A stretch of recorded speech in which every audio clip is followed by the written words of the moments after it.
My name is Richard Falcon. I work at Compass Behavioral Health. I'm the supervisor of the CBS program, which our team works with kids between the ages of 2 to 22. I'm also the Yellow Ribbon coordinator for the area, and I also sit on the Yellow Ribbon International Board, which I am the president of the board. Fancy. Okay, so what would you say would be some signs and maybe some symptoms that somebody with suicidal thoughts, or maybe that could be at risk for suicide, would have? Well, one of the signs is always the withdrawing from friends. And also when we start to see drug and alcohol use, when they start using or abusing drugs and alcohol.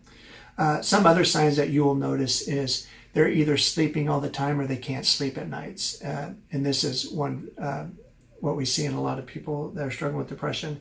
And they have problems with eating. They either eat all the time or they don't eat at all. And if they start giving away their prized possessions, this is probably a big warning sign that they're struggling. Other warning signs are verbal threats that they use. For instance, like saying, I'm going to kill myself. If this doesn't happen, I'm going to kill myself, and no one needs me. If I was gone here, if I left here tomorrow, no one would ever notice. So those are verbal signs that we look for people that are struggling with depression or suicide thoughts. Or what are some steps that somebody might be able to do if they feel somebody might be at risk for suicide? What Yellow Ribbon teaches us is the first step, which I think is the most important step, is if you are questioning if somebody is suicidal, and even if you're not sure if they're suicidal, stay with that person. If you stay with that person, they will be safe. People get themselves in trouble when there's nobody around. So one of the things that we always teach is if you can't stay with that person, find somebody who can. But do not leave them alone. That's probably the most important step and the first step. The second step is to listen to them. Listen to them, take them seriously, and hear what they have to say. And of course, the third step is get them help.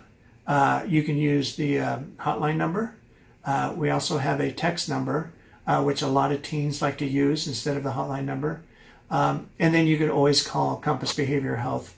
We have a 24/7 hotline number, and we have therapists that are always available to help in our communities. Okay, very good. Okay, so I do have one more question I just thought of. Okay. So since you do a lot of stuff with Yellow Ribbon, can you just tell everybody kind of what Yellow Ribbon does and how it was created and that sort of thing? So Yellow Ribbon started in 1994 after a death of Michael Emmy. And Dale Dar Emmy, after Michael Emmy died by suicide, a group of kids came to the house the next day.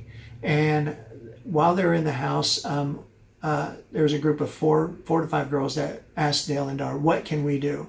And Dale and Dar said, the one thing I want you to do is if you're ever in this lonely place, please do not think of suicide.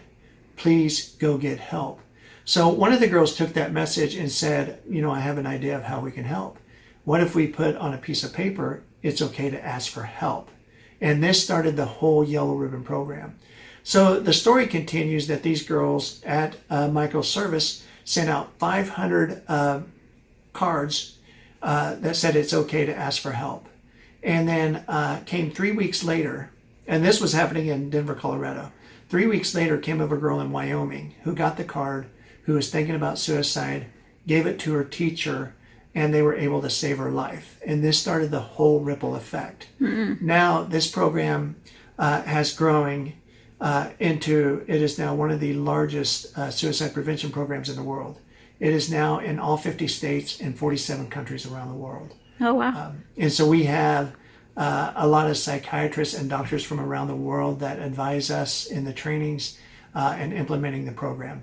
But the neat thing about the story about Yellow Ribbon is it started with teens and it continues today to be a teen movement. We have teen groups all over the world, including here in Dodge City. One of the teen groups in Dodge City is extremely active. They've done videos that have met the Jason's Flat Act for the state of Kansas, and their videos have also been seen all over the world through Yellow Ribbon International. Our teen groups help us with Suicide Prevention Week.